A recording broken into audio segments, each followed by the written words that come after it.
आज अंतरिम अर्थसंकल्प वित्तमंत्री आणि उपमुख्यमंत्री अजितदादा यांनी मांडलाय, सादर केला। त्यांचं मी मनापासून अभिनंदन करतो।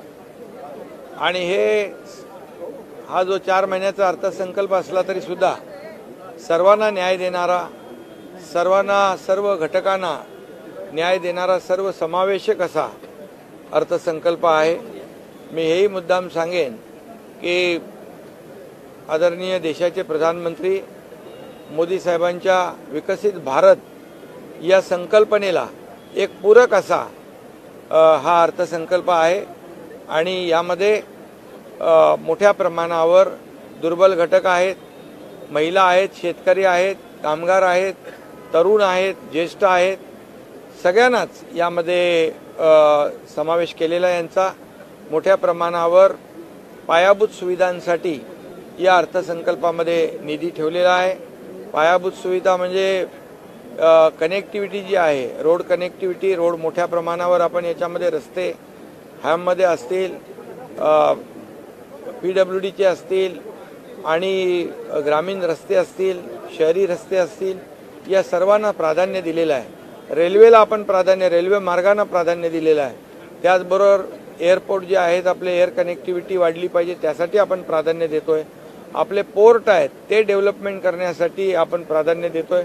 कारण कुठलाही राज्य जे आहे त्याच्या पायाभूत सुविधा मध्ये जे राज्य पुढे असतं त्याचा विकास आणि प्रगती वेगाने होत असते। आणि म्हणून पायाभूत सुविधांना देखील मोठ्या प्रमाणावर प्राधान्य दिलंय।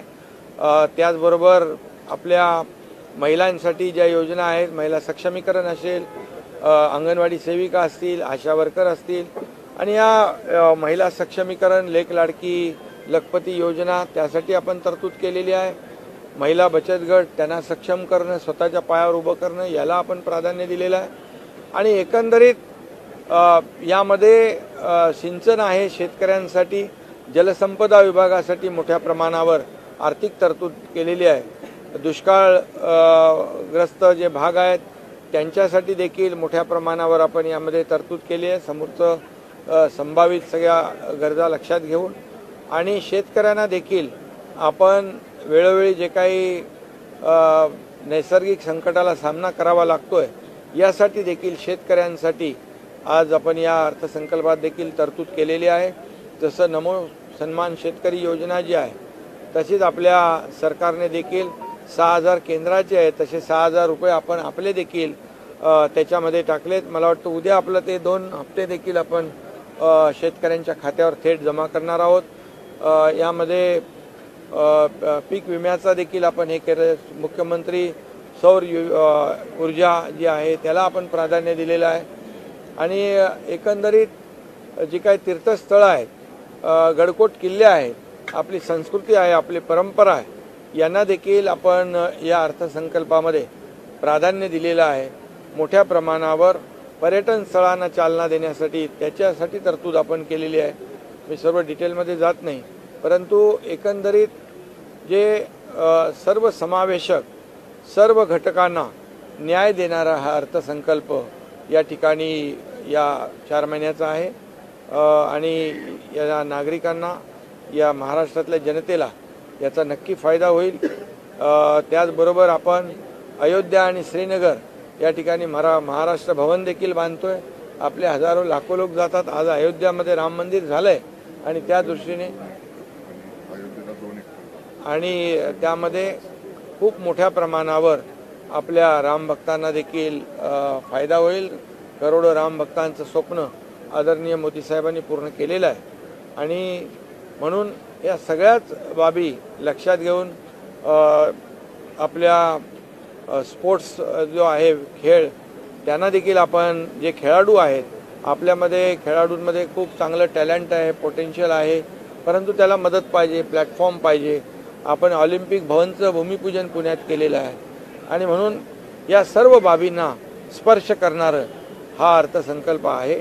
सर्वसमावेशक, या राज्यातल्या प्रत्येक घटकाला न्याय देणारा हा अर्थसंकल्प 4 महिन्याचा असला तरी सुद्धा तो मांडलेला आहे। म्हणून मी पुन्हा एकदा वित्तमंत्री महोदयांचं अभिनंदन करतो आणि आमचे दुसरे उपमुख्यमंत्री देवेंद्रजी त्यांचंही अभिनंदन करतो। एक सरकारने एक सर्वसमावेशक असा अर्थसंकल्प सादर केलेला आहे। उद्धव ठाकरे म्हणाले हा इंटरिम बजेट नव्हता तर तो पूर्ण बजेट आणि घोषणांचा पाऊस होता असं उद्धव ठाकरे म्हणजे आता निवडणुका समोर आहेत म्हणून बजेट करायचं नाही आणि त्यांना विरोधी पक्षाला दुसरं काय। ज्यावेळेस त्यांच्या सरकारमध्ये होतो आम्ही दोघं, मी तसा अर्थसंकल्प केला की ते माझं कौतुक करायचे, फार छान आहे फार छान आहे।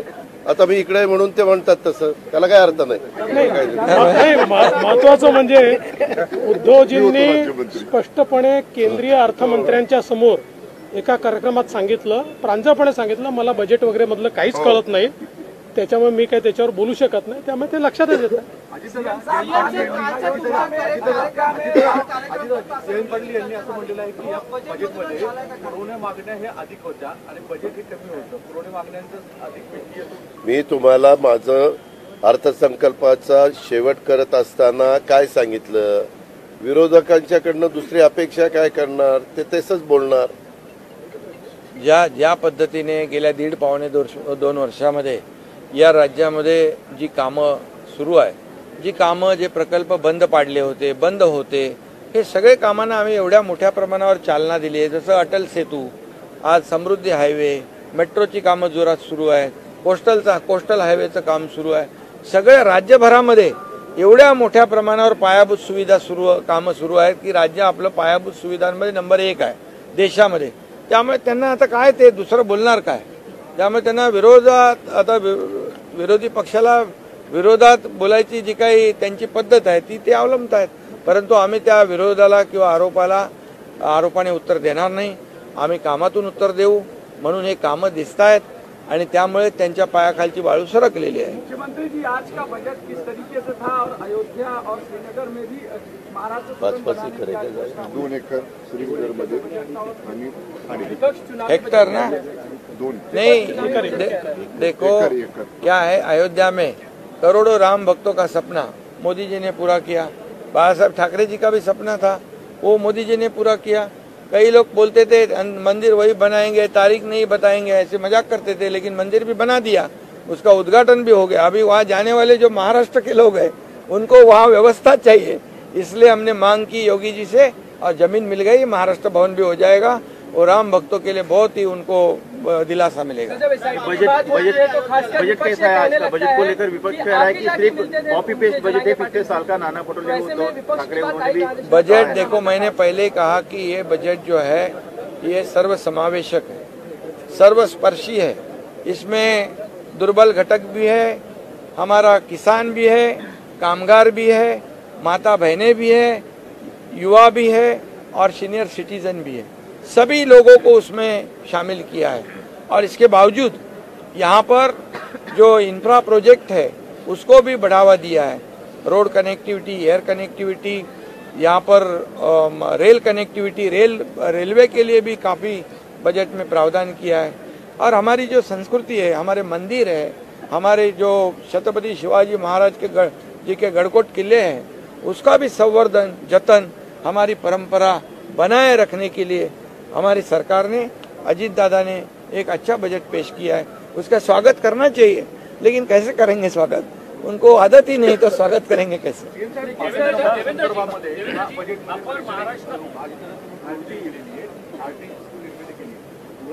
आरटी केले ना मातंग समाजासाठी। काय सातत्याने मातंग समाजाची ती मागणी होती, संख्या जर बघितली ना पार्टीची तर त्याच्यात थोडंसं त्यांच्यावर असं जरा दुर्लक्ष होत होतं असं ते पाहिलं आणि मग त्याच्यावर सीएम साहेबांनी आम्ही सगळ्यांनी ठरवलं की त्यांच्याकरता आपण आरटी करू। आणि आरटी बरोबर आणखी जे काही समाज आहेत, छोटे छोटे समाज आहेत, 12 बलुतेदार आहेत, मायक्रो ओबीसी आहे, यांच्यासाठी देखील आम्ही महामंडळ केली आणि फक्त महामंडळ केली नाही तर त्याच्यात तरतूदही केली, त्यामुळे त्यांनाही मोठ्या प्रमाणावर याच्यातून दिलासा मिळणार आहे। एक मुद्दा असा की जरांगे पाटील यांच्या आंदोलनाच्या स्थळी अडचणीत आणलं जात आहे। जर आपण इतर 5 राज्यांचा विचार केला देशातल्या प्रमुख, तर महाराष्ट्राला या अडचणीत आलेल्या प्रकल्पांचा आणि त्यावर होणाऱ्या कर्जाचा व्याजाचा खूप मोठा फटका बसतोय, याच्याकडे आपण कसं पाहतो? नाही, मला असं बिलकुल वाटत नाही. इनफॅक्ट आपण जर बघितलं तर सर्वाधिक पायाभूत सुविधांचे प्रकल्प महाराष्ट्रात आहे आणि महाराष्ट्रामध्ये एक जर मुंबई गोवा हायवे आपण जर सोडला तर इतर सगळे प्रकल्प आम्ही वेळेत किंवा वेळेच्या आधी पूर्ण करतो, रेकॉर्ड स्पीडने पूर्ण करतो. समृद्धी महामार्ग एक उदाहरण आहे की देशामध्ये इतक्या वेगानं लँड ॲक्विजिशन पासून रस्ता पूर्ण होण्यापर्यंत कुठेच हे झालेलं नाही आहे. मुंबई गोव्यामधल्या अडचणी आपल्याला माहिती आहेत, पण तोही आम्ही आता लवकरच पूर्ण करणार. जरांगे पाटील यांच्या आंदोलन स्थळावरून मंडप वगैरे काढायचं प्रशासनाने कामकाज सुरू केले, काय आव्हान करणार की त्यांनी आता आंदोलन जवळपास साखळी उपोषण सुरू केले? नाही, खरं म्हणजे राज्य सरकारने मराठा समाजासाठी जे देय आरक्षण होतं टिकणारं, कायद्याच्या चौकटीत बसणारं, ते दिलेलं आहे 10%. कुणबी प्रमाणपत्र नोंदी ज्या जुन्या आहेत ते शोधून तेही देण्याचं काम सुरू आहे. मराठा समाजाला ज्या ज्या सुविधा पाहिजे त्या देण्याचा निर्णय सरकारने घेतलाय. ओबीसी समाजाला धक्का न लावता, इतर समाजावर अन्याय न करता, हे आम्ही वारंवार सांगतोय. सरकारची भूमिका अतिशय स्पष्ट आहे आणि कालही स्पष्ट होती, आजही स्पष्ट आहे, उद्याही स्पष्ट आहे, राहणार आहे. कारण मराठा समाजाला आतापर्यंत ज्यांना ज्यांना संधी होती त्यांनी ती संधी दवडली. त्या मराठा समाजाला न्याय दिला नाही. मराठा समाजावर खूप मोठे मोठे लोक मोठे झाले राजकीय, परंतु मराठा समाज वंचित राहिला. परंतु ह्याच मराठा समाजाला जेव्हा देवेंद्रजी मुख्यमंत्री होते तेव्हा पहिल्यांदा, इतक्या वर्षातून पहिल्यांदा आरक्षण देण्याचा निर्णय झाला. हायकोर्टामध्ये ते टिकवलं. दुर्दैवाने सरकार गेल्यानंतर, सरकार बदलल्यावर सुप्रीम कोर्टामध्ये ते रद्द झालं. पण आम्ही यावेळेस देताना सुप्रीम कोर्टाने ज्या जे निरीक्षण, ज्या ज्या त्रुटी नोंदवलेल्या आहेत, मराठा समाज सोशली एज्युकेशनली बॅकवर्ड कसा आहे हे सर्व त्याचा सर्वे केलाय. फक्त सॅम्पल सर्वे नाही तर एक्सटेन्सिव्ह सर्वे केलाय, डिटेल सर्वे केलेला आहे. 4 लाख लोक काम करत होते आणि म्हणून हे आरक्षण टिकणार आहे. आणि म्हणून विरोधकांना देखील मी सांगू इच्छितो, आताच आरक्षण दिलंय, आताच GR काढलाय, तुम्ही आताच टिकणार नाही, कुठल्या आधारावर म्हणता? का टिकणार नाही याची कारणं तरी द्या, आणि का टिकणार याची कारणं आमच्याकडे आहे. त्यामुळे मला वाटतं आता आंदोलनकर्त्यांनी हे आंदोलन कशासाठी केलं होतं? मराठा समाजाला आरक्षण देण्यासाठी. ते तर सरकारने दिलेलं आहे. सरकार प्रत्येक गोष्ट जी आहे ते करते आहे आणि मला वाटतं आता हे आंदोलन करण्याची आवश्यकता कुणालाही नाही, अशा प्रकारचं काम राज्य सरकारने केलेलं आहे.